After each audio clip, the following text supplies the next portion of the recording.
বলেছেন আয়াতুল মুনাফিকি সালাসাতুন, মুনাফিক চিনতে গেলে তিনটে গুণ তার উপর থেকেই বোঝা যাবে। কটা গুণ? তিনটা। মুনাফিকের ব্যাপারে আলোচনা আপনি তো এখন সবে শুরু করছি। কোরআনে আল্লাহ কি বলেছে আপনি যদি শোনেন তাহলে এখান থেকে পালাতে রাস্তা পাবেন না। কঠিন ব্যাপার হয়ে গেল মমতাজুলকে এনে। আমি এখনো তো কোরআনে আয়াতগুলো সব ব্যাখ্যা বিশ্লেষণ করিনি, আপনি বসুন চুপচাপ, আমার পরেও বক্তা আছে। চলুন।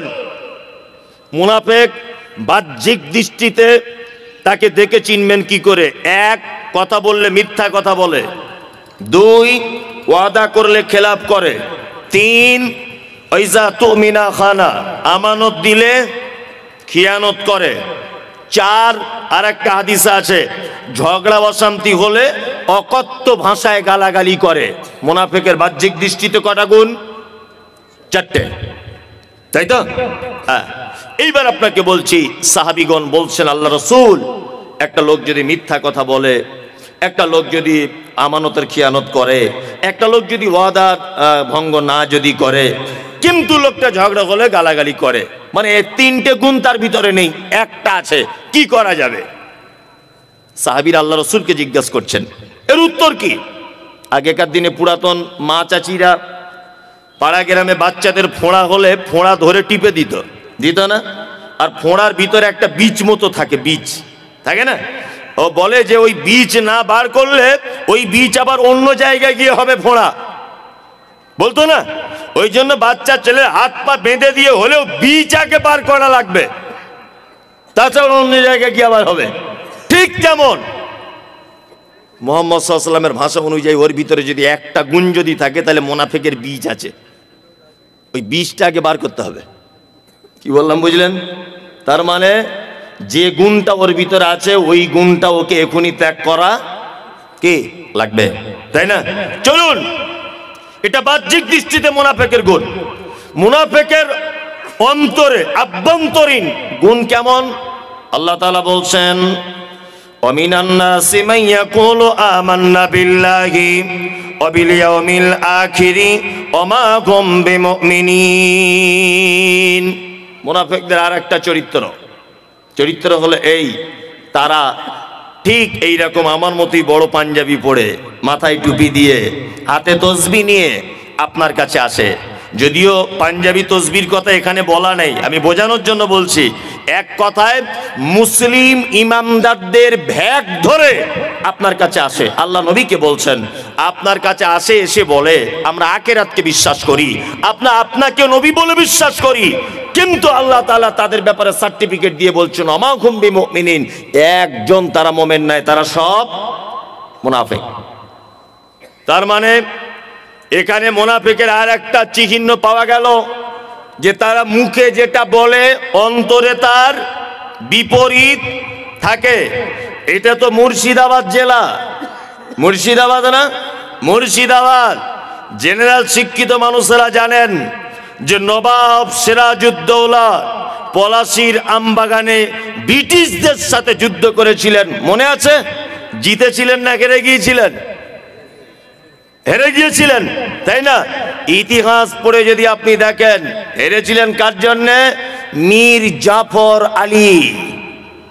নবাবের বাড়িতে থেকেছে, নবাবের গাড়িতে চড়েছে, নবাবের কাছে টাকা পয়সা ঝেড়েছে, আর নবাব ব্রিটিশদেরকে তাড়ানোর জন্য যত কৌশল অবলম্বন করেছিলেন, মীর জাফর আলী টোটাল কৌশলের সমস্ত ম্যাটারটাই বলে দিয়েছিলেন ব্রিটিশ গোয়েন্দাদের কাছে।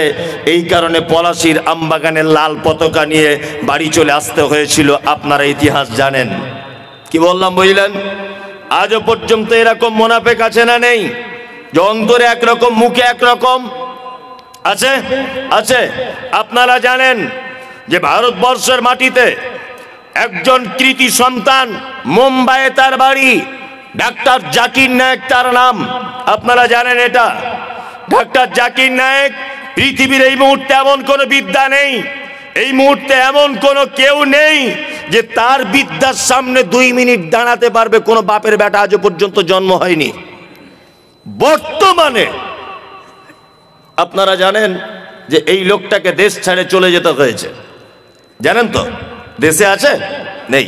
আমি প্রথম যখন বক্তব্য জগতে 2017, 2018 সালে ওয়াকফ বোর্ড সম্পর্কে, ভারতবর্ষে মুসলিমদের অবদান, এই সব সম্পর্কে, ভারতবর্ষের স্বাধীনতা আলেমদের অবদান, এই সব সম্পর্কে যখন বক্তব্য রেখেছি, খুব চরম পর্যায়ের সোশ্যাল মিডিয়াতে দেখবেন, আজ থেকে আমার 4-5 বছর আগের বক্তব্যগুলো, আরো চরম পর্যায়ের বক্তব্য যখন রেখেছি, তখন আমি একটা তথ্য বারবার বলেছিলাম যে ডাক্তার জাকির নায়েককে দেশ ছাড়া করে দিয়েছে মনে হয় নরেন্দ্র মোদী সরকার। এটা মনে মনে ভাবতাম। অমিত বাবু মনে হয় এর পিছনে সব থেকে বড় হাত, ভেবেছি মনে হয় দিলীপ বাবুর সব থেকে বড় হাত। এখন দেখতে পাচ্ছি ডাক্তার জাকির নায়েককে দেশ ছাড়া করার পিছনে অমিত শাহর যত না অবদান, নরেন্দ্র মোদীর যত না অবদান, দিলীপ বাবুর যত না অবদান, তার থেকে বেশি সর্বনাশ করেছে আমার পশ্চিম বাংলা, ভারতবর্ষের নামধারী, দাড়িওয়ালা, টুপিওয়ালা, পাঞ্জাবিওয়ালা, বাইশাখ পাকড়িওয়ালা এই মুনাফেক নামের আলেমরা সব থেকে বেশি সর্বনাশ করেছে। তার একটা জ্বলন্ত প্রমাণ, বাংলাদেশের ময়মনসিংহের একজন বদমায়েশ বিতর্কিত লেখিকা, তার নাম তসলিমা নাসরিন। ওই অসভ্য মহিলাটি ভারতবর্ষে আসার ভিসা পায়, ভালো করে বুঝবেন। আব্দুর রাজ্জাক বিন ইউসুফ আর ভিসা পাচ্ছে না কেন? কি কারোর মেয়ের হাত ধরে টেনেছে? আব্দুর রাজ্জাক বিন ইউসুফ, ওর বেটা ভিসা পাচ্ছে না কেন? ওর বেটা কি কারোর ধর্ষণ কেসের আসামি? আল্লামা দেলোয়ার হোসেন সাইদি কোনোদিন ভিসা পেলেন না এই দেশে আসার জন্য। পেয়েছেন? শুনেছেন কোথাও সাইদি সাহেব এসেছিলেন? শোনেননি। কারণ কি? সব এই মুনাফিকদের কারণে। আব্দুর রাজ্জাক বিন ইউসুফ বাংলাদেশ থেকে আসবেন, এখানে ইসলামের কথা বলবেন, অসুবিধা কোথায়? অসুবিধা আছে এই যে পীর ফকির মাজার করে বসে আছে, চিটিং বা চোর, দাগাবাজ, এরা হচ্ছে পাক্কা মুনাফিক। এদের মুখে একরকম নবী নবী নবী, আর ওই নবীর কথা কি যখন আব্দুর রাজ্জাক বিন ইউসুফ বা ওনার বেটা বা ডাক্তার জাকির নায়েক সত্যটা যখন বলে দিতে চাইছে জাতির সামনে, তখন ওনার বিরুদ্ধে মামলা করে দিচ্ছে। ওই আপনার কোর্টে গিয়ে আপিল জমা দিচ্ছে যে হতে যাতে ইন্ডিয়া আসতে না পারে, এলে আমাদের মাজারগুলো সর্বনাশ হয়ে যাবে। হচ্ছে মুনাফিকেরা। কি বলছে বুঝতে পারছেন? চলুন মুনাফিকদের ব্যাপারে একটু একটু একটু একটু করে অনেকটাই জানলেন। এবার একটা মারাত্মক কথা বলে দিই।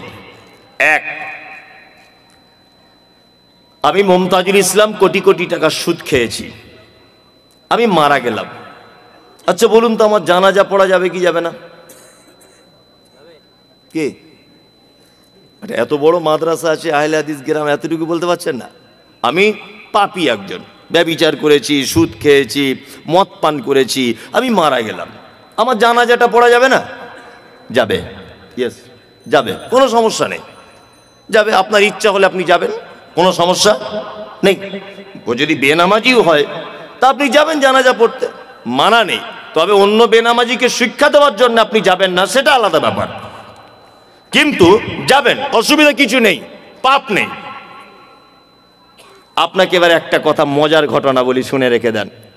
তখনকার দিন আলেম ওলামারা তো আছে, এসব বক্তব্য সব জানেন ওনারা। মুনাফিকদের সর্দার ছিল কে? আব্দুল্লাহ ইবনে ওবাই ইবনে সুলুল, মুনাফিকদের সব থেকে বড় সর্দার। মুনাফিকদের সর্দার আব্দুল্লাহ ইবনে ওবাই মারা গেলেন। তার বেটা, তার নাম আব্দুল্লাহ, তার বেটার নাম কি? আব্দুল্লাহ। আল্লাহ নবী সাল্লাল্লাহু আলাইহি ওয়াসাল্লামের কাছে এসেছেন, এসে বলছেন, আল্লাহ রাসূল, আমি চাইছি যে আমার আব্বার কাফনটা আপনার গায়ের জামাটা হোক। বুঝবেন? আল্লাহ নবী সাল্লাল্লাহু আলাইহি ওয়াসাল্লাম জামাটা খুলে দিলেন। তা হযরত ওমর তো এমনি রাগী মানুষ, হযরত ওমর মনের দিক দিয়ে খুব রাখছেন যে মুনাফিকদের সর্দার মারা গেল, আর আল্লাহ রসুল আপনি জামা খুলে দিচ্ছেন ও জানাজার জন্য, কঠিন ব্যাপার।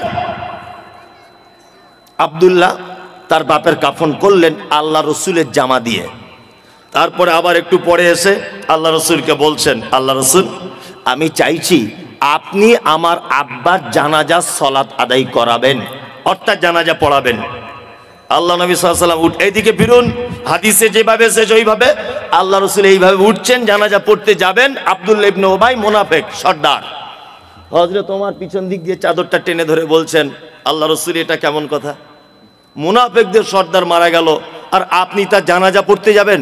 ইসলামের চরম শত্রু, কঠিন বিপদে ফেলেছে উহুদের যুদ্ধে আমাদের অনেক জায়গাতে মুসলিমদেরকে বিপাকে ফেলেছে এই আব্দুল্লাহ ইবনে উবাই।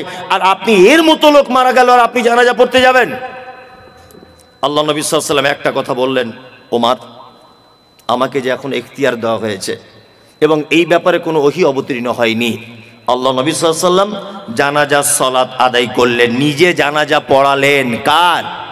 মুনাফিকদের সর্দার আব্দুল্লাহ ইবনে উবাইর, তাই তো? চলুন জানাজার মাঠে হযরত ওমর আল্লাহ রাসূলের দিকে ফ্যাল ফ্যাল করে তাকিয়ে নিজেকে লজ্জিত মনে করছেন আর বলছেন, আল্লাহ যেখানে ওহী অবতীর্ণ করলো না আল্লাহর নবীকে জানাজা পড়া থেকে বিরত হবার জন্যে, আর আমি ওমর আল্লাহ রাসূলের চাদর ধরে টেনে দিয়েছি জানাজা পড়তে যেতে দিব না বলে, আমি ওমর মনে হয় চরম ভুল কাজ করে দিয়েছি। এবার আপনাকে আর একটা কথা বলি, নবী বলেছেন আমার পরে যদি কেউ নবী হতো, হতো কে? কে নবী হতো? ওমর। কেন? তার বিচক্ষণতা অনেক বেশি ছিল, তাই না? আল্লাহ সুবহানাহু ওয়া তাআলার নবীর সাহাবী হযরত ওমর যখন মন টন খারাপ করে বসে আছেন, আমি ফালতু কাজে কেন নবীকে বারণ করতে গেলাম, সাথে সাথে কোরআনের আয়াত অবতীর্ণ হলো, ওয়ালা তুসাল্লি আলা আহাদিম মিনহুম মাতা আবাদা ওয়ালা তাকুম আলা কবরিহি। নবীর উপরে কোরআন অবতীর্ণ হলো, নবী মুনাফিকদের কেউ মারা গেলে কচ্চিন কালেও আপনি জানাজার সালাত আদায় করতে যাবেন না। আজকে যা করেছেন করেছেন, আজকে থেকে শেষ।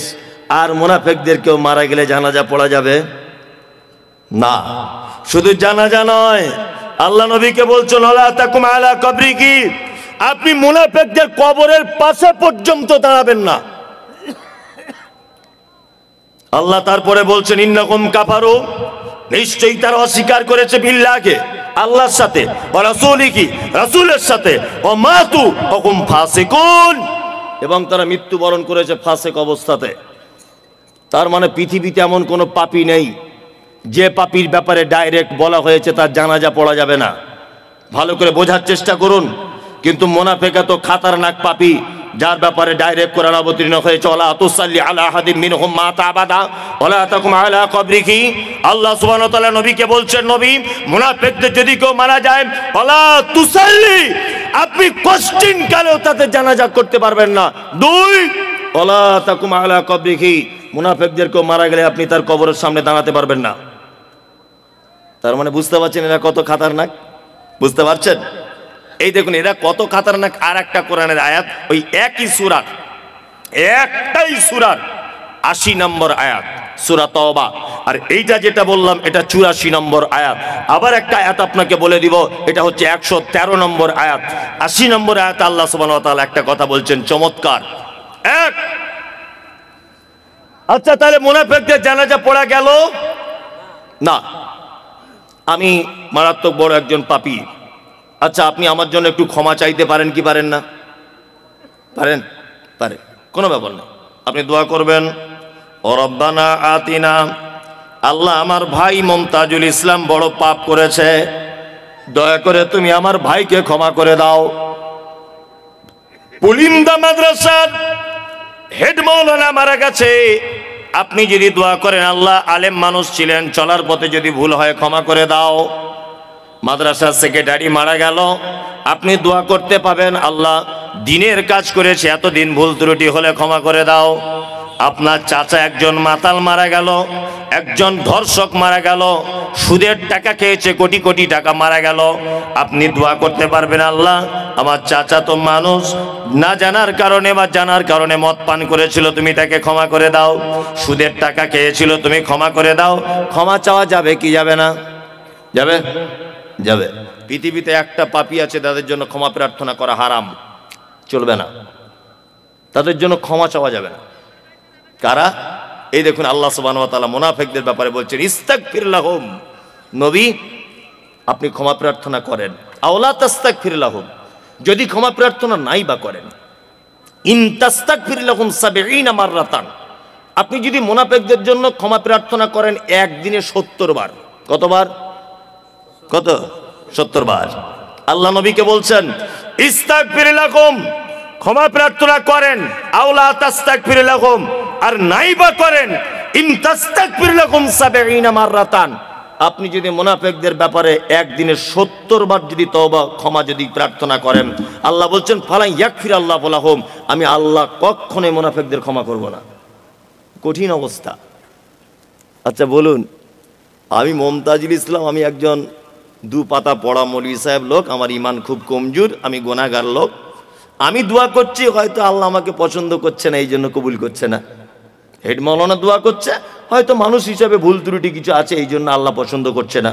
সেক্রেটারি দোয়া করছে, মানুষ হিসাবে আল্লাহ হয়তো ভুল ত্রুটি কিছু আছে ওনার, এই জন্য আল্লাহ কবুল করছে না। এবার বলুন তো, মুহাম্মদ সাল্লাল্লাহু আলাইহি ওয়াসাল্লাম দোয়া করছেন, ওনার তো কোনো ভুল ত্রুটি নেই, আছে? নেই।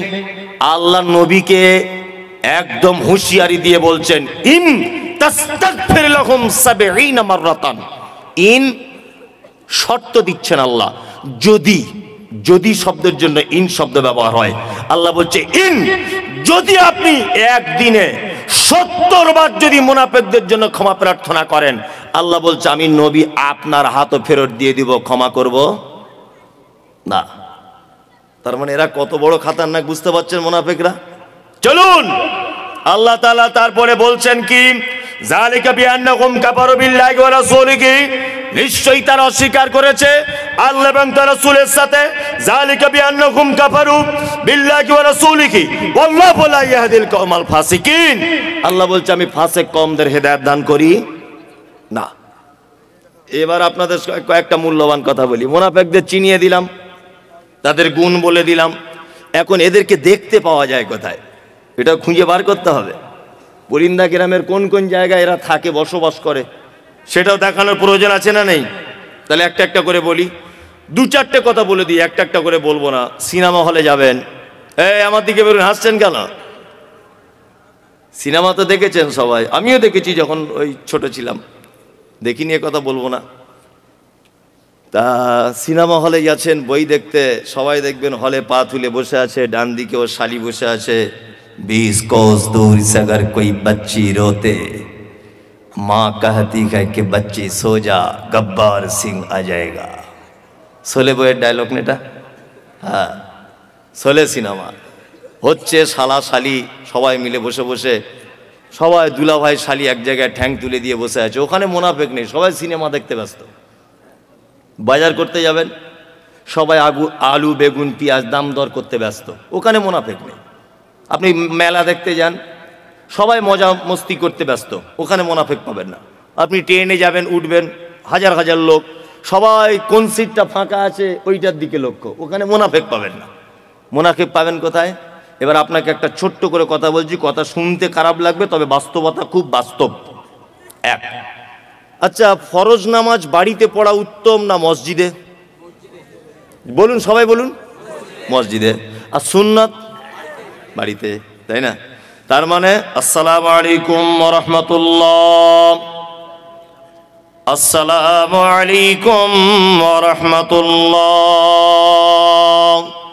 আস্তাগফিরুল্লাহ আস্তাগফিরুল্লাহ, আল্লাহুম্মা আনতাস সালাম ওয়া মিনকাস সালাম, যত রকমের জিকির আছে, আল্লাহু আকবার, রব্বি আইনি আলা যিকরিকা ওয়া শুকরিকা, লা হাওলা ওয়ালা কুওয়াতা ইল্লা, যত রকমের জিকির আছে সমস্ত জিকির আপনি মসজিদে বসে বসে করবেন। তারপরে আপনাকে চলে আসতে হবে কোথায়? বাড়ি। বাড়ি এসে বাকি সুন্নতগুলো আদায় করতে হবে। রাসূল সাল্লাল্লাহু আলাইহি ওয়াসাল্লাম কি বলেছেন? তোমাদের বাড়িগুলো কবরে পরিণত করো না। তার মানে বাড়িতে সুন্নত পড়তে হবে।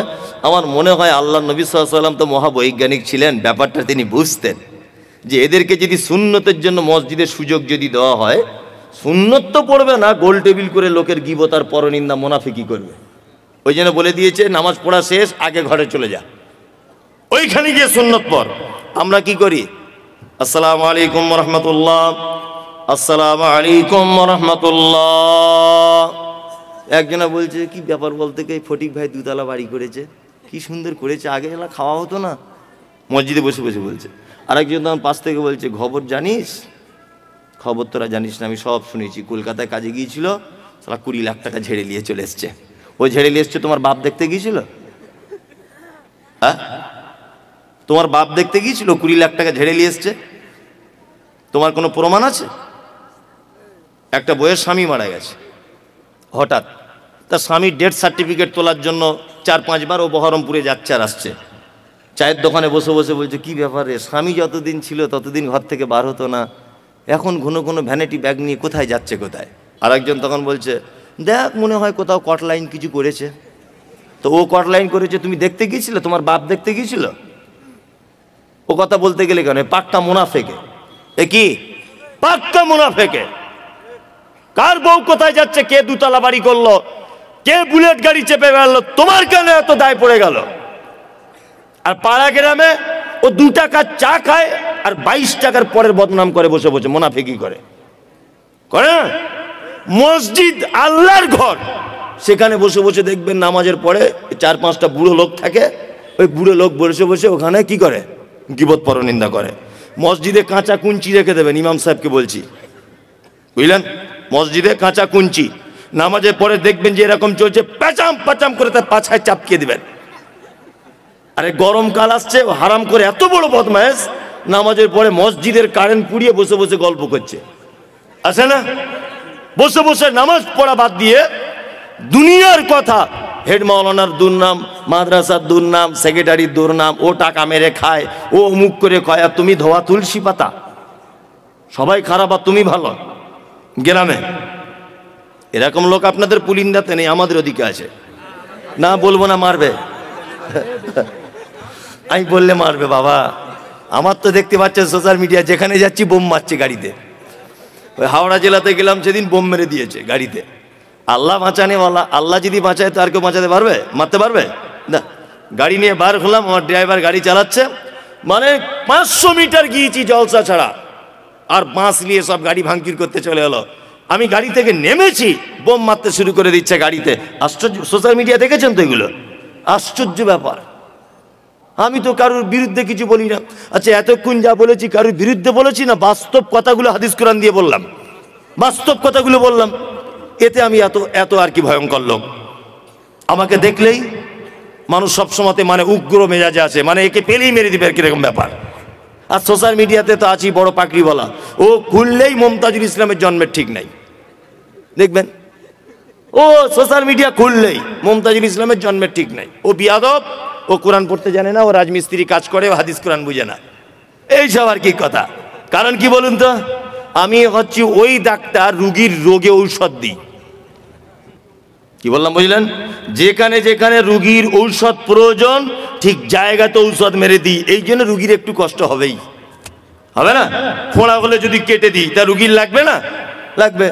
আমি বলে দিয়েছি, সারা পশ্চিমবাংলার যত মাজার আছে 2025-27-এর মধ্যে ঐক্যবদ্ধভাবে সব মাজার বুলডুজার দিয়ে ভেঙে দিতে হবে, আর যত বুলডুজারের খরচা আমি দিয়ে দেবো। এইসব কথা যখন বলে দিয়েছি, তখন বলছে আমাদের পীরের মাজার ভাঙবে বলেছে। কি বললাম বুঝলেন? আল্লাহু আকবার। মানে পীর সাহেবদের সঙ্গে আর হিন্দু ভাইদের কিছু মিল আছে, মারাত্মক মিল আছে না? এই আপনার আদিনার মসজিদে শিবের লিঙ্গ পাওয়া গেছে, আর শিব কজন আর ও লিঙ্গ কটা? রাম মন্দিরে শিব পাওয়া গেল, আদিনার শিব পাওয়া গেল, তা ও শিবই বা কটা, ওর লিঙ্গই বা কটা? এটা একটা জানার ব্যাপার। হ্যাঁ, এই দেখুন আপনাকে একটা মজার কথা বলি। কলকাতা যান তো আপনারা এই রোড দিয়ে, দমদম এয়ারপোর্ট পার করে মধ্যমগ্রাম আর বারাসাত, এর মাঝখানে দেখবেন রাস্তার ধারে একটা মাজার আছে, ছোট্ট এরকম। লক্ষ্য করতে করতে আসবেন, এদিক দিয়ে গেলে ডান দিকে পড়বে, ওদিক থেকে গেলে বাম দিকে পড়বে, ঠিক আছে? আর মাজারটায় লেখা আছে বাবা একদিল শাহ মাজার। আচ্ছা ভালো, ওই পীর সাহেবের দেখছি আর একটা মাজার আছে আমাদের বারাসাত কাজীপাড়াতে, বাবা একদিল শাহ। ওই পীর সাহেবের আর একটা মাজার আছে হাড়োয়াতে, উত্তর 24 পরগনায়, একই পীর একদিল শাহ। আমি বলে একটা পীর মরেছে কয় জায়গায়? এটা ভাবনা চিন্তারও ব্যাপার। পীর তো একজন, তা মরে কয় জায়গায়? সব জায়গায় মাজার, আর সব জায়গাতে মানুষ সেজদা দিচ্ছে। তা ব্যাখ্যা করছে এরকম ভাবে, বাবারা আমার, ও ভাইরা আমার, আমাদের পীর সাহেব আগেকার দিনে লরি টরি ছিল না, বাস ছিল না, ট্রেন ছিল না, কলকাতায় গিয়েছিল বই কিনতে। বই মাথায় করে আসার সময় হেঁটে হেঁটে পা ব্যথা হয়ে গিয়েছিল বলে বারাসাতের ওই রাস্তার ধারে বসেছিল 5 মিনিট। যেই বসেছে তার মুরিদেরা তাড়াতাড়ি করে ওই জায়গাটায় মাজার করে দিয়েছে। ওইখান থেকে বই নিয়ে আবার আস্তে আস্তে কাজীপাড়াতে একটু রেস্ট করেছে, ওইখানে একটা মাজার করে দিয়েছে। ওইখান থেকে হাড়োয়ায় এসে মৃত্যুবরণ করেছে, ওই জায়গাটা আর একটা মাজার করে দিয়েছে। মনে মনে বলছি তোর পীর সাহেব যেখানে পেচ্ছাপ পিতে বসেছিল ওখানে একটা করতে পারতিস, হ্যাঁ? তোর পীরের পায়খানা ঘরে একটা করতে পারতিস, সেজদা দিত মানুষ পায়খানাতে। তাহলে হারামখোরদের মনে হচ্ছে ওদের কাঁচা কুঞ্চি যদি আর আমার হাতে শাসন ক্ষমতা যদি থাকতো, হযরত ওমরের মতো জামানা যদি এটা হতো, তা ওদের চামড়া তুলে দিতাম।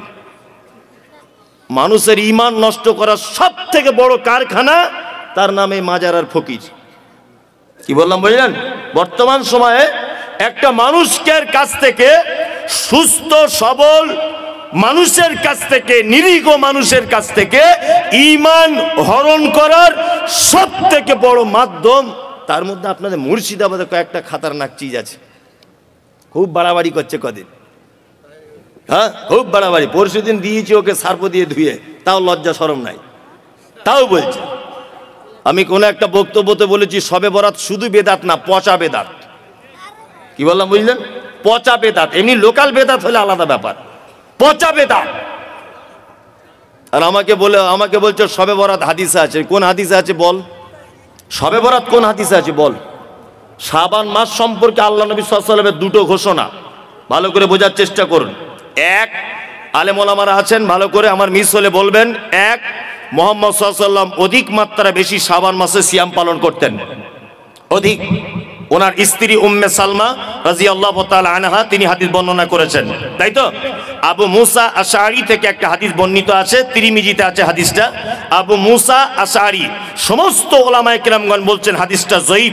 শুধুমাত্র একজন মুহাদ্দিস আল্লামা আলবানী, নাসিরউদ্দিন আলবানী রাহিমাহুল্লাহ হাদিসটাকে হাসান বলেছেন, সহিহ বলেননি, কিছু বলেননি, হাসান মানে আমলের যোগ্য বলেছেন। কি যে শাবান মাসের রাত্রিতে আল্লাহ সুবহানাহু ওয়া তাআলা পৃথিবীর সব মানুষকে ক্ষমা করে দেন, দুইজন মানুষকে বাদ দিয়ে। এক, যাদের অন্তরে রয়েছে হিংসা অপরের জন্য, আর দুই, মুশরিক যারা শিরিক করে। এই দুই শ্রেণীর মানুষ বাদ দিয়ে আল্লাহ সুবহানাহু ওয়া তাআলা প্রত্যেক মানুষকে ক্ষমা করে দেন। এই দুইটা মাত্র জিনিস দেখতে পাওয়া যায়। আল্লাহ রাসূল বেশি রোজা রাখতেন, সিয়াম পালন করতেন শাবানে। আর কি করতেন? আর কিছুই করতেন না। আমলের জন্য কোনো হাদিস নাই। আল্লাহ অত্র মাসের দুটি রাত, একটা রাত্রিতে অজস্র মানুষকে ক্ষমা করে দেন। এই তো হচ্ছে কথা, তাই না? এই মাত্র দুটি মাত্র কথা শাবান মাস সম্পর্কে। আর এ বিয়াদব বলছে বাড়িতে মোমবাতি জ্বালাতে হবে, কারণ বলছে মৃত্যু মানুষেরা এসে তাছাড়া বাড়ি খুঁজে পাবে না, রুহুগুলো সব বাড়ি আসে রাতের বেলা।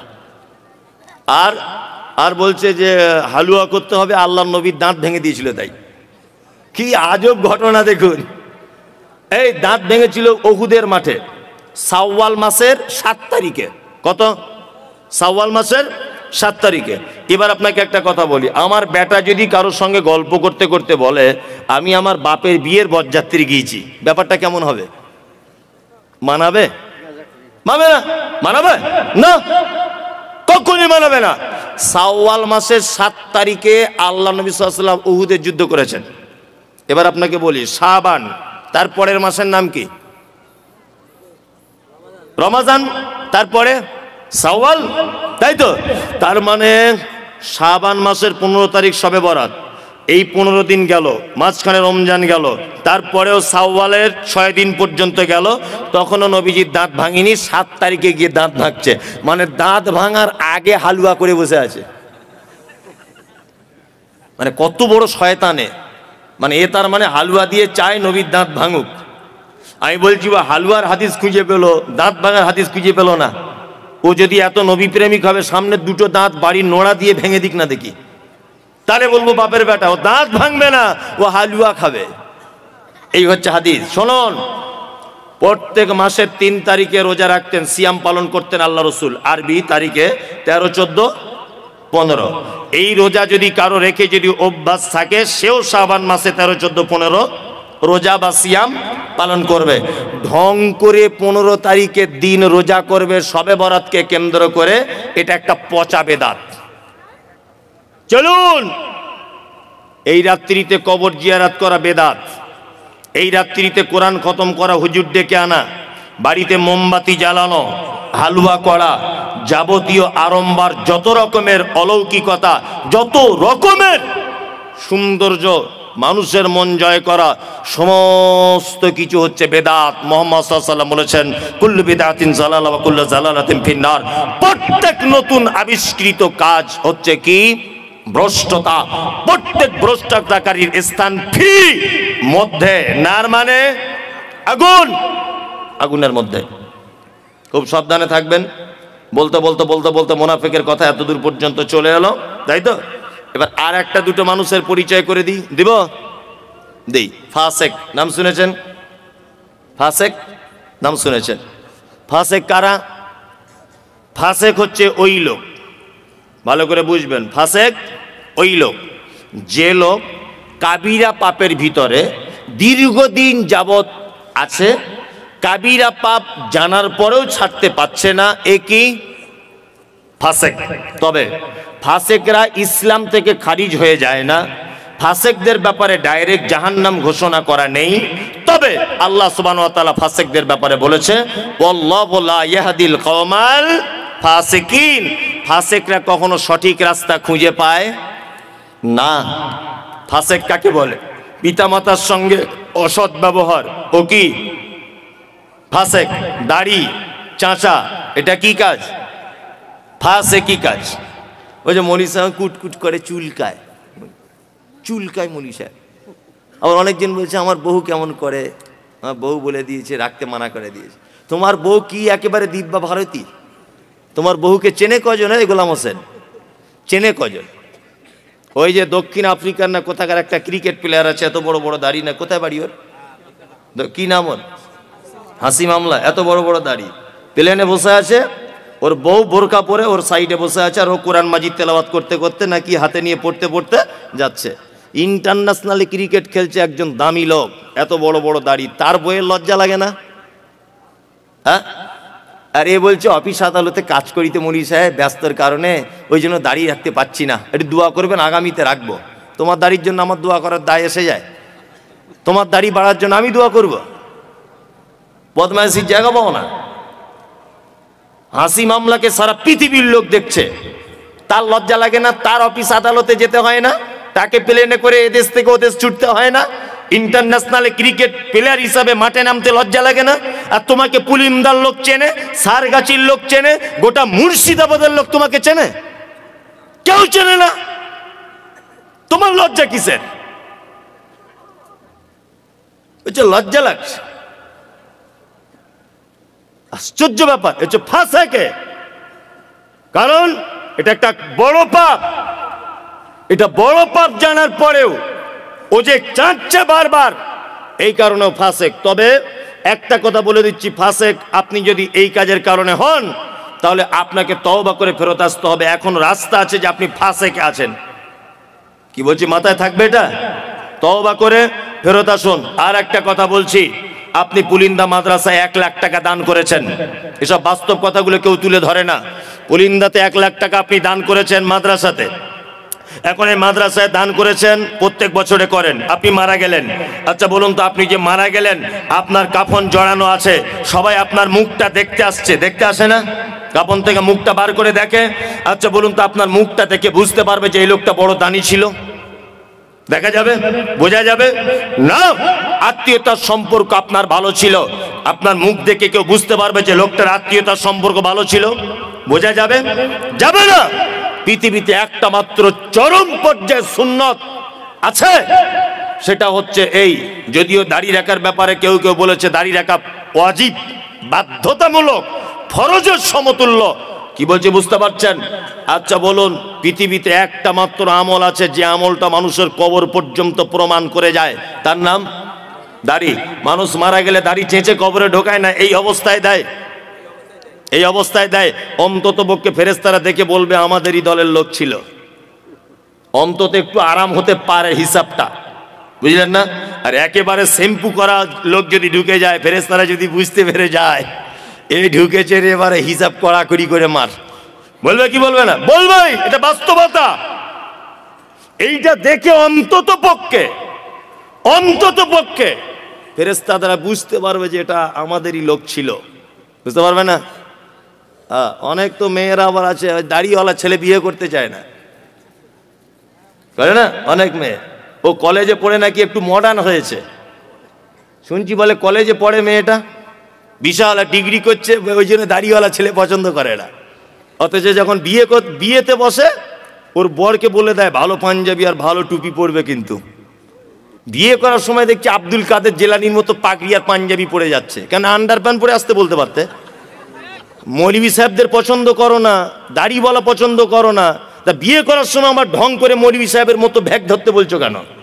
যে পাঞ্জাবি পরতে এসো, আপনাদের এখানে বিয়েতে পড়ে বাচ্চা কাচ্চারা পড়ে, আবার বিয়ে করতে এসে এইরকম করে আছে মুখে রুমাল দিয়ে। মানে এত লজ্জার বেটাও আর কি। 3 লাখ টাকা পণ নিয়েছে হারাম কর, তখন লজ্জা লাগেনি। 4 লাখ টাকা পণ নিয়েছে, 8 টিয়ার গাড়ি চেয়েছে, তখন লজ্জা লাগেনি। আর বিয়ে করতে গিয়ে এরকম করে বসে আছে, মনে হচ্ছে কোমরে লাথি মেরে কোমরে হাড় ভেঙে দিয়ে। হারাম কর 3 লাখ টাকা চাইতে সবার সামনে লজ্জা লাগলো না, আর ঘোমটা দিয়ে বসে আছে। মানে লজ্জাপতি গাছ বেটে খেয়েছে। লজ্জা শরম আছে তোমার? বিয়াদব কোথাকারে। বাস্তব না অবাস্তব বলছি? পঞ্চাইতে লজ্জা লাগে না বেটির বাপের কাছে, বেটির বাপের কাছে টাকা চাইতে লজ্জা লাগে না, আর বিয়ে করতে গিয়ে পুরুষ মানুষ রুমাল দিয়ে বসে আছে এরকম করে। মানে কি একেবারে লজ্জাশীল পুরুষ। লজ্জা শরম থাকা দরকার। ওই জন্য যে সমস্ত মেয়েরা এ ব্যাপারে আপত্তি করেন, আপনাকে আমি বলে দিয়ে যাচ্ছি, কোন মেয়ে যদি নিজে আপত্তি করে যে দাড়িওয়ালা ছেলে বিয়ে করব না, আমি মুমতাজুল ইসলাম বলছি আপনি তার থেকে দূরে থাকুন। আখিরাতেও কল্যাণ হবে, দুনিয়াতেও কল্যাণ হবে। আপনার আখিরাতেও কল্যাণ, দুনিয়াতেও কল্যাণ, কারণ ও নারী নামের হস্তিনী। আল্লাহ নবীর একটা সুন্নত, আল্লাহ নবীর একটা কঠিন পদক্ষেপকে যে মেয়ে অঙ্গীকার করে সে মেয়ে মুসলিম থাকতে পারে না। শুনুন, আপনি নামাজ পড়েন না আলাদা ব্যাপার। আমি আপনাকে ধরেছি যে ভাই আপনি নামাজ পড়া ধরুন, আপনি বলছেন মৌলভী সাহেব লজ্জা লাগছে আপনাকে দেখে বারবার নামাজের কথা বলেন, সত্যি আমি খুব অপরাধী। ও মুসলিম, ও জানে নামাজ ফরজ, কিন্তু আমাকে দেখে ও লজ্জা পাচ্ছে, তার মানে ওর ভিতরে আল্লাহর ভয় আছে। একটু চার্জ দিলেই ও নামাজ পড়া ধরে যাবে। কিন্তু একটা লোককে নামাজ পড়ার কথা বলতে গেলাম, সেই লোকটা আমাকে বলছে তুই নামাজ পড়ে কি পেলি, ঘোড়ার ডিম ফালতু, ওর ঈমান আর থাকবে না, সঙ্গে সঙ্গে বেঈমান হয়ে যাবে। কি বলছি বুঝতে পারছেন? এই লোকটা নামাজ পড়ে না, একে আমি গিয়ে বলছি চাচা একটু নামাজ পড়ুন, তখন বলছে মৌলভী সাহেব পড়তে পারছি না, কাজের চাপে খুব লজ্জা লাগছে, ইনশাল্লাহ চেষ্টা করব। ও মুসলিম, ও কি মুসলিম? আর উনি যদি এ কথা বলেন যে তুমি নামাজ পড়ে এতদিন কি করলে, আমি ঘোড়ার দিন নামাজ না পড়ে 2 তলা বাড়ি করে নিলাম, তাহলে উনি বেঈমান। ওর মুসলিম থাকতে পারলো না। তুমি দাড়ি রাখতে পারছো না, এটা আলাদা ব্যাপার। মেয়ে, তোমার বাপ দাড়ি রাখতে পারেনি, এটা তোমার বাপের দুর্বলতা। তোমার ভাই দাড়ি রাখতে পারেনি, এটা তোমার ভাইয়ের দুর্বলতা। কিন্তু তোমাকে যে ছেলে বিয়ের কথা বলতে এসেছে, তোমাকে যে ছেলে বিয়ের কথা বলতে এসেছে, তার যদি দাড়ি থাকে, সে তো মুহাম্মদ সাল্লাল্লাহু আলাইহি ওয়াসাল্লামের পদ্ধতিতে দাড়ি রেখেছে। তুমি যে তাকে ঠাট্টা করলে, বিদ্রুপ করলে, বিবাহের জন্য অপ্রয়োজন মনে করলে, আমি তো মনে করি ওই দাড়ি থাকা ছেলেটাকে যদি অপমান করে বাড়ি পাঠায়, বা দাড়ি আছে বলে যদি বিয়ে না বসতে চায়, তাহলে ওই মেয়েটাও ঠিক তেমন বেঈমান হয়ে যাবে, কারণ ও একটা চরম হাদিসকে অপমান করার কারণে। তো বুঝে শুনে কথা বলবেন, হিসাব করে। তবে আলহামদুলিল্লাহ সব মেয়েরা নয়, আমার মাদ্রাসাতে 200 থেকে 250 মেয়ে আছে। আমি এই পর্যন্ত মনে হয় জীবনে কত মেয়েকে যে বিয়ে দিয়েছি তা আল্লাহ ছাড়া কেউ জানে না। কি বলছি বুঝতে পারছেন? অজস্র মেয়েকে বিয়ে দিয়েছি। এই কিছুদিন আগে মেদিনীপুরের একটা মেয়ে আছে আমার মাদ্রাসাতে, এই যে আমার পিছনে বসে আছে শামীম, আপনাদের মাওলানার এখানকার ছেলে আর কি। ও তো যায়, ওরা সব সময়তেই যায়, আমার বাড়িও গিয়েছিল সেদিনও। তা এরা সব দেখে এসেছে আমার মাদ্রাসা। আর একটা মেয়েদের মাদ্রাসা আছে, 200-250 মেয়ে পড়ে আলহামদুলিল্লাহ। আবার মোটামুটি এই তো শামীম গিয়েছিল ভিত্তি স্থাপনের দিনে, 3 বিঘা জমির উপরে ছেলেদের মাদ্রাসা তৈরি হচ্ছে ইনশাল্লাহ। দোয়া করবেন। হিফজখানা আল্লাহ যদি কবুল করে নেয়, কেউ আর আটকাতে পারবে না। দ্রুত গতিতে কাজ চলছে ইনশাল্লাহ। শেষ কাজ করতে আমার একটা টার্গেট 1 কোটি টাকার আমরা বাজেট রেখেছি। যদি বলছেন টাকা আপনার বহুত টাকা, তো তাহলে আমার 1 পয়সাও নেই। যা টাকা পয়সা পাচ্ছি সব লাগিয়ে দিচ্ছে, বাকিটা আল্লাহ ম্যানেজ করে দিচ্ছে বিভিন্ন মানুষের মাধ্যমে। যাই হোক, যে কথা বলছিলাম সেটা হচ্ছে এই যে আমার একটা মাথাতে একটা জিনিস কাজ করে। বেদাতিরা একটা কথা বারবার বলে যে আহলে হাদিসরা কোরআন পড়তে পারে না। বারবার এটা কথা প্রশ্ন কিন্তু তারা তোলে না। ওই জন্য আমি সারা পশ্চিম বাংলাতে নিয়ত করেছি একটা হিফজখানা শুধুমাত্র হাফেজ হবে, শুধুমাত্র হাফেজ আর কারি, শুধু কোরআনটাকে শুদ্ধ করে পড়ানোর জন্য 2 বছরের কোর্স দিয়ে কমপ্লিট করবে ইনশাআল্লাহ। এরকম মনোবৃত্তি আছে। রমজানের পর থেকে যে কটা রুম রেডি হবে সেই কটা রুম দিয়ে চালু করে দেবে ইনশাআল্লাহ। নিয়ত করে নিয়েছি ওটা। আমার জীবনে এটাই উদ্দেশ্য যে আমি এর মাধ্যমে মরে গেলেও যেন কবরে শুয়ে শুয়ে নেকি পাই, এতটুকু। এছাড়া কোনো আর আমার আশা নেই, কোনো আশা নেই। আপনাদের সারেগাছি আমার আজও মনে আছে যে আমাদের মহিলা মাদ্রাসার জন্য একজন মেয়ে, আমি তার নামটাম জানি না, হঠাৎ করে একদিন ফোন করে বলছে আমি 10,000 টাকা দিব, আপনি সারেগাছি মোড়ে দাঁড়ান, পুলিন্দা গ্রামে বাড়ি তার। জলসা করতে যাচ্ছি, 10,000 টাকা দিয়েছে। যে সোশ্যাল মিডিয়া দেখেছি আপনার মাদ্রাসায় টাকাটা দিবেন, 10,000 না 5,000। যে কথা বলছিলাম, মেদিনীপুরের একটা মেয়ে, কিছুদিন আগে তাকে একটা বিয়ের জন্য একটা ছেলে, আমি বলছি তোমার মা বলছে বিয়ের জন্য, তা তুমি বিয়ে শাদী করবে? তা মেয়েটা আমাকে একটা কথা বলছে, মৌলী সাহেব পর্দার আড়াল থেকে বলছে আমি বিয়ে করতে পারি, তবে আমার কিছু শর্ত আছে। মেয়েটা দেখতে যেমন ভালো তা নয়। বলছি কি শর্ত? বলছি 1 নম্বর ছেলেটা দাড়ি থাকতে হবে, 2 নম্বর 5 ওয়াক্ত নামাজি হতে হবে, 3 নম্বরে হালাল পদ্ধতি ইনকাম করতে হবে, তাহলে আমি তাকে বিয়ে করব, তাছাড়া করব না। তার মানে বুঝতে পারলাম এখন ইমানদারিনী নারী আছে পৃথিবীতে, আছে না? আছে, আছে। আজ থেকে 1 সপ্তাহ আগের কথা, ইন সার্চ অফ ট্রু ইসলাম, ফেসবুকে একটা পেজ আছে, ইন সার্চ অফ ট্রু ইসলাম, মিলন বলে নাম, মুর্শিদাবাদে বাড়ি। ছেলেটাকে জিজ্ঞাসা করবেন তার প্রমাণ। আজ থেকে 2 মাস আগে একটা মেয়ে ইসলাম গ্রহণ করেছে, ইসলাম গ্রহণ। মেয়েটা আমাকে ফোন করেছে, করে বলছে যে হুজুর আমি আপনাদের বক্তব্য শুনে অনুপ্রাণিত হয়ে ইসলাম গ্রহণ করলাম, গোপনে, বাড়িতে কেউ জানে না। মেয়েটা বিয়ে পড়াশুনো করছে কলেজে, খুব সুন্দরী, চরম সুন্দরী মেয়েটা দেখতে। তা আমাকে বলছে হুজুর আমি বিয়ে শাদী করবো, লুকিয়ে আমাকে একটু বিয়ের ব্যবস্থা করে দেন, আমার বাড়ি থেকে জানতে পারলে আমাকে জবাই করে দিবে, আমাকে জবাই করে দিবে। সেই মেয়েটাকে আজ থেকে 5 দিন আগে আপনাদের বহরমপুরে একটা ছেলের সঙ্গে বিয়ে দিলাম। তা মেয়েটাকে বলছি কেমন ছেলে পছন্দ? তা মেয়েটা বলছে দাড়িওয়ালা ছেলে হতে হবে, 5 ওয়াক্ত নামাজ পড়তে হবে, হালাল ইনকাম করতে হবে, গরিব হলেও চলবে, ঘর বাড়ি থাক আর না থাক। মানে মেয়েটা এত সুন্দরী, যদি বলছেন আপনি দেখলেন কি করে? সত্যি বলতে ও আমাকে দেখার জন্য একটা ছবি পাঠিয়েছিল যে আমি এই মেয়েটা, সেটা দেখে আমি একটা অনুভব করলাম। দেখুন একজন হিন্দু নারী 2 মাস ইসলাম গ্রহণ করেছে, তার মনের ভিতরে ইসলামের কত ভালোবাসা জন্ম হয়েছে বলে নারী এই কথা বলতে পারছে দাড়িওয়ালা ছেলে ছাড়া বিবাহ করবো না। আপনাকে ফোন নাম্বার দিতে পারি, তার বরের কথা বলবেন যে ঘটনা সত্য না মিথ্যা। বাড়ি থেকে বার হয়ে চলে এসেছে, হিন্দু মেয়ে মুসলিম হয়েছে, ইসলাম গ্রহণ করেছে, তার সমস্ত কোর্টের ডকুমেন্টস রয়েছে, মুসলিম একটা ইমানদার ছেলে তাকে স্ত্রী হিসাবে গ্রহণ করেছে। ভালো নারী নেই এ কথা বলবো না, তবে যত খারাপই আমাদের যারাই কলেজে পড়ছে আর যারা বড় ডিগ্রি করতে যাচ্ছে, ফ্যাশন হয়েছে, এরা বলছে আমাদের আর পছন্দ হচ্ছে না, আমাদের আর পছন্দ হচ্ছে না। কি বলছি বুঝতে পারছেন? দূরে থাকবেন। আল্লাহ তুমি আমাদের ফাসিকি থেকে বাঁচার তৌফিক দান করো, আমিন বলুন, আমিন। চলুন আর একটা ব্যাখ্যা করে দিই, তারপরে আর একটা করবো, সেটা হচ্ছে মুশরিক। নাম জানেন মুশরিক? মুশরিক, মুশরিককে শিরিক করে, উনি ভালোই বলতে পারছেন, শিরিক করে মুশরিক। এবার আপনাকে একটা কথা বলে দিচ্ছি, শুনে রাখেন, এ কথা বললে তো আরো আপনি আশ্চর্য হবেন। হিন্দু, মুসলিম, জৈন, খ্রিস্টান, হাঁড়ি, চুয়ার, চামার, বাগদি, ছুতর, মেথর, পৃথিবীতে যত জাতির মানুষ বসবাস করে, যত ধর্মের মানুষ বসবাস করে, কোন ধর্মের ভিতরে মুশরিক বর্তমানে খুঁজে পাওয়া খুব মুশকিল। হিন্দু, এদের ভিতরে মুশরিক নেই। খ্রিস্টান, এদের ভিতরে মুশরিক নেই। ইহুদি, এদের ভিতরে মুশরিক নেই।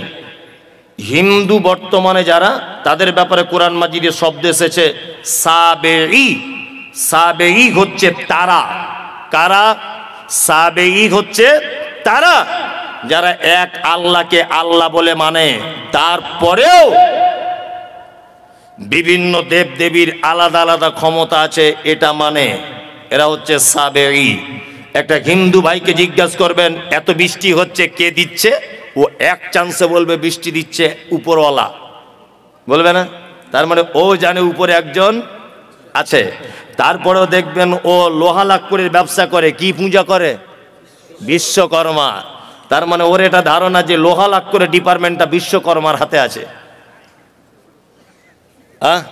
আর কলেজের স্টুডেন্ট, স্কুলের স্টুডেন্টরা কি পুজো করে? সরস্বতী। সরস্বতীকে বলা হয় বিদ্যার দেবী। তার মানে বাপ মা তার মা মেয়েকে বলে দেয় এটা তুমি সরস্বতীর পূজা করবে, কারণ এটা হচ্ছে বিদ্যার দেবী, তুমি ভবিষ্যতে মাইকের মধুসূদন দত্ত হতে পারবে, কারণ এর ডিপার্টমেন্টটা এর হাতে আছে। এ হচ্ছে কি সাবেঈ মুশরিককে মুহাম্মদ সাল্লাল্লাহু আলাইহি ওয়াসাল্লামকে বলা হচ্ছে আপনি জিজ্ঞাসা করুন তাদেরকে রাত এবং দিনের বিবর্তনের মালিককে। এক চান্সে তারা বলবে আল্লাহ। সুস্থতা অসুস্থতার মালিককে? আল্লাহ। বেঈমান মুশরিক আবু জেহেল কথা বলবে। আল্লাহ নবী সাল্লাল্লাহু আলাইহি ওয়াসাল্লাম যখন বলছেন কি ব্যাপার, রাত দিনের মালিক আল্লাহ, এ কথা আপনি বললেন, সুস্থতা অসুস্থতার মালিক আল্লাহ, এ কথা আপনি বলছেন, তাহলে কেন আপনি আল্লাহকে ডাইরেক্ট ডাকতে পাচ্ছেন না? আবু জেহেল তখন বলছে মুহাম্মদ শোনো, বেশি ফটর ফটর করিও না, সব কিছুর মালিক আল্লাহ এটা আমি জানি, কিন্তু তোমার আল্লাহকে ডাইরেক্ট পাওয়া যাবে না। আল্লাহকে পেতে গেলে 360টা দেব দেবীর মাধ্যমে পেতে হবে। তার মানে বোঝা যায় যারা আল্লাহকে ডাইরেক্ট পাওয়া যাবে না এই ধারণা রাখে, আর 360টা দেব দেবীর মাধ্যমে আল্লাহকে পেতে হবে এই ধারণা যারা রাখে, এরা কি মুশরিক। মুশরিক হিন্দুর ভিতরে নেই, খ্রিস্টানের ভিতরে মুশরিক নেই, কোন জাতির ভিতরে মুশরিক নেই। বর্তমানে মুশরিক গিজ গিজ গিজ গিজ গিজ গিজ করছে মাথার উকুনের মতো নামধারী মুসলিমদের ভিতরে। আজ পর্যন্ত পশ্চিম বাংলার কিছু মুসলমান তাদের দাবি আল্লাহকে ডাইরেক্ট পাওয়া যায় না, আমাদের হুজুরের মারফতে তবে আল্লাহকে পেতে হয়, দাবি নেই। এরা কি মুশরিক। এই দেখুন আল্লাহ তাআলা মুশরিকদের ব্যাপারে সূরা তাওবা আয়াত নাম্বার 114 আল্লাহ তাআলা বলছেন মা কানা লিন নবিয়্যি ওয়াল্লাযিনা আমানু আন ইস্তাগফিরু লিল মুশরিকিন। নবী এবং ইমানদারদের জন্য উচিত নয় যে মুশরিকদের জন্য ক্ষমা প্রার্থনা করবে। এই মুমতাজুল ইসলাম বলছি, যারা মাজার পুজো করে, যারা পীর পুজো করে, ওদের জানাজা তো দূরের কথা, ওদের জন্য দোয়া পর্যন্ত করা যাবে না, কারণ ওরা মুশরিক। অবশ্যই ওরা মুশরিক, ওরা মুসলিম নয়। আল্লাহ তাআলা বলছেন ওয়ালাউ কানু উলি কুরবা, যদিও তারা তোমার নিকট আত্মীয় হয় তবুও তাদের জন্য ক্ষমা প্রার্থনা করা যাবে না। আমাদের বেটা বেটিদের বিয়ে শাদী দেওয়া হচ্ছে না? হচ্ছে তো। বেটির বিয়ে ঘটক ছেলে দেখেছে, ঘটক সাহেব এসে বলছে ছেলে খুব ভালো, বলছে কি করে, বলছে স্কুল মাস্টার। মেয়ের বাপ তখন বলছে আলহামদুলিল্লাহ, আমি তো এরকম ছেলেই চাইছিলাম। তা আর একজন এসে তখন বলছে যে ঘটক সাহেব আব্দুল্লাহ ভাই, তুমি বেটিটা যেখানে বিয়ে দিচ্ছ ওরা মাজার পূজারি গো, পীর পূজারি। তখন বলছে তোমাদের যত সব পীর ফই এইসব, ছেলে চাকরি করে সেটা আগে দেখো, তাই না? চাকরি করে সেটা আগে দেখো। আল্লাহর ভাষা ওয়ালাউ কানু উলি কুরবা, মুশরিক